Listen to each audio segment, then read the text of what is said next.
At a family wedding, my in-laws gave a speech about true love and used my husband's ex as their example. They showed a slide of her and said, "Some matches are just meant to be." I watched my husband laugh with them. I clapped politely, then requested the DJ play Since You've Been Gone. That night, I checked into a hotel under my maiden name. I don't even know where to begin. I guess I should have trusted my gut years ago, but like a lot of people, I kept telling myself I was being sensitive. That I was overreacting. That I needed to give it time with his family. That was all a lie. And I wasted years of my life playing nice with people who never wanted me around in the first place. My name's Claire. I'm 34, and I live, or used to live, in Charleston, South Carolina. My husband, Ben, is 36. We've been married for 5 years. Dated for 3 before that. We don't have kids. Not for lack of trying, just hasn't happened yet. Ben comes from the kind of family that treats nostalgia like religion. Everything from his childhood is sacred. Every photo, every tradition, every ex-girlfriend. And by ex-girlfriend, I really mean one, Lacey. They dated all through college. She was his first love. His first everything, according to his mom. They broke up about 3 years before I met him when she moved to New York for grad school. I never knew the details because Ben never talked about it much. But his family sure did. From the first time I met them, Lacey's name came up constantly. Lacey used to help set the table. Lacey loved this lasagna recipe. Lacey had the cutest laugh. It was like I was living with a ghost. At first, I brushed it off. I told myself it was normal. People hang onto the past. Especially mothers. Especially when they've already decided who their son should have ended up with. But over the years, it wore me down. Every holiday, every visit, some little comment would slip in. Once, at Christmas, Ben's dad joked that our tree looked less lively than the one we had when Lacey helped decorate. Like the damn tree was in mourning too. Ben would always chuckle awkwardly and say something like, "Let it go, Dad," but he never told them to stop. Not really. And then came the wedding. His cousin Rachel was getting married, sweet girl, younger than us. She and I always got along fine. I honestly thought it would be a good weekend. A rare one. I wore a navy blue dress I bought just for that night. Simple, but elegant. I remember standing in front of the hotel mirror and thinking, I look good. I feel good. This will be a good night. I was wrong. Dinner went fine. The cake was beautiful. People danced, laughed, drank. I even shared a moment with Ben on the patio where he held my hand and told me I looked amazing. Then the toast started. First the bride's parents. Then the best man. Then Ben's parents. They were both tipsy. Not drunk, just loose enough to be real. His mom raised her glass. Tonight isn't just about Rachel and Dylan. It's about love. True love. The kind that lasts. Okay, I thought. Harmless enough. Then she kept going. The kind of love that teaches you who you really are. The kind you never forget. The kind that comes once, maybe twice in a lifetime if you're lucky. Ben's dad stepped in. We always said Rachel and Dylan reminded us of another young couple. And that's when the screen behind them lit up. I swear I stopped breathing. It was a photo of Ben and Lacey on the beach. He had his arm around her. She had on a white dress and a flower crown. It looked like one of those photos couples use on wedding invitations. My hands were clenched under the table. Ben and Lacey, his mother said. Her voice actually cracked. That was something special. Sometimes life doesn't work out the way you expect, but some matches, they just leave a mark. I turned my head slowly to look at Ben. He was laughing. That stupid, low chuckle he does when he's uncomfortable but trying to play it off. He leaned toward his brother and whispered something. His brother snorted into his champagne. They were laughing about it. About her. About this. And me? I was just sitting there, like an idiot, clapping politely while my marriage was being treated like a second-place ribbon. People looked at me. Some with pity. some with that awkward smile people make when they don't know where to look. My throat burned. My stomach twisted. And then I stood up. I walked straight over to the DJ, and I said, "Play Since You've Been Gone." Loud. He gave me a weird look, but he nodded. The music hit. I walked to the center of the dance floor, and I danced. Alone. On purpose. People watched, and I stared at Ben the entire time. I sang the lyrics out loud. When the line hit, "You had your chance, you blew it." I pointed straight at him, and then I turned my back. I danced through the whole song, sweat beading under my arms, my legs shaky but steady enough to make a point. Then I left. I went back to our hotel room, threw a few clothes in a tote bag, grabbed my charger, my wallet, and left a note on the dresser. It said, "When your parents are done giving standing ovations to your ex, tell them I'm not in the mood to compete with a memory." I checked into a different hotel under my maiden name. That was 3 days ago. And now? Now I'm not just walking away. I'm going to make sure they understand exactly what they threw away. I didn't answer Ben's calls the next morning. He texted me twice. "Ben, where are you? Ben, can we talk?" I ignored him. Around noon, I got a third message. This one longer. "Ben, Claire, I'm sorry about last night. My parents were out of line. I didn't know they were going to do that. I wasn't laughing at them. I was just trying not to make a scene." Sure. Don't make a scene. Just let them parade your ex like some lost soulmate while your actual wife sits there like a damn extra.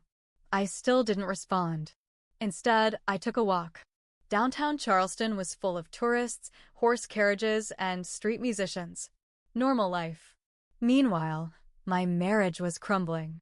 I found a quiet bench by the water and just sat there, phone in hand, rereading his message. It wasn't enough. Not even close. That night, I got an email from his mom. Subject: "Let's talk like adults, the body. I think we all know last night was a bit dramatic. Your little stunt with the DJ was embarrassing for everyone, including yourself. I hope you take a moment to reflect on how you handled things." I read it 3 times. She actually called me embarrassing. That's when I decided I wasn't just leaving, I was going to burn the whole damn bridge. I forwarded her email to Ben. No message. No comment. Just sent it. 5 minutes later, he called. I let it go to voicemail. He left one. "Claire, I saw the email. I'll talk to her. Please just talk to me first." Too late. I went back to our house the next morning while he was still at work. I knew his schedule. I let myself in with my key, grabbed my laptop, work files, some clothes. Enough to keep me away for a while. Then I made one more stop, the storage closet under the stairs. There, packed in an old bin with holiday junk, was a box Ben promised he'd thrown away years ago. A box full of Lacey. Photos. Letters. A damn playlist burned onto a CD labeled "For You, Always, Ellen Ben." I took pictures of the contents. Then I left the box on our bed. With a sticky note, "You never really let go of her. So now I'm letting go of you." That night, I sent an email to Rachel, the cousin who got married. I told her I was sorry for walking out during the reception, but that her wedding was used as a stage for my humiliation. She replied a few hours later.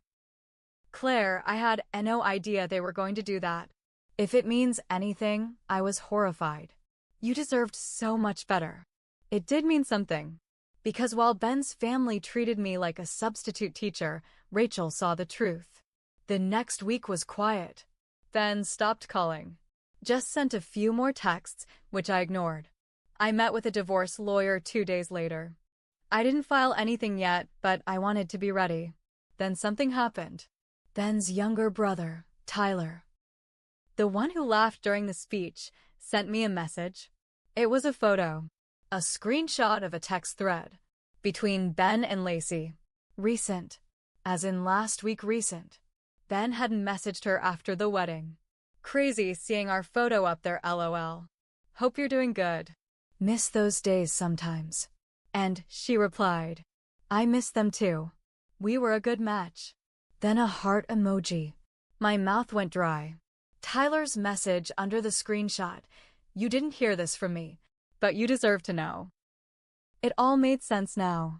The speech wasn't a fluke. The photo wasn't just some random memory. They'd been talking. That's why he didn't defend me. That's why he laughed. That's why he never really asked his parents to stop. Because somewhere deep down, he agreed with them. I didn't cry when I saw the texts between Ben and Lacey. I just sat on the edge of the hotel bed, holding my phone, breathing slow. Like if I moved too fast, it might all hit me at once and take me down for good. He missed those days? He reached out to her after his parents gave a public love letter to their past. While I was sitting there like a stranger at my own husband's family table, I stared at the ceiling for a while. Then I got up, put on a sweatshirt, and drove to my best friend's house. Her name's Tasha. She's the kind of friend who doesn't ask questions until you're ready to talk. She just opened the door and let me in. I didn't even make it to the couch before I showed her the messages. Tasha read them and said, "You want revenge or you want peace?" I didn't answer right away, because truth is, I wanted both. The next day, I went quiet. I didn't tell Ben I knew about the texts. I didn't call Lacey. I didn't scream or cry. Instead, I gathered things. I looked up the business I helped Ben start 2 years ago. A home remodeling side hustle that I financed with $15,000 from my savings. My name wasn't on the LLC, but all the startup checks came from my account. I had receipts. I found emails where I pitched marketing ideas, invoices I sent to vendors under my email, even a contract I helped write for one of his first big jobs. Then I called a lawyer, not a divorce one this time, a business one. I asked a simple question: how much of that business can I touch? The answer: if you can prove you contributed financially and operationally, you may have leverage, especially in divorce proceedings. I thanked him. Then I logged into our shared Google Drive account. One Ben forgot I had access to and downloaded every document, contract, and client form. Every single file had my fingerprints on it. He was going to feel this. But that wasn't all. Tasha and I came up with something else. Ben's birthday was in 2 weeks. His parents were throwing him a small party at their house. Small meaning 30 people, catered food, and way too many wine glasses. I RSVP'd yes. Tasha came with me. I wore a black dress.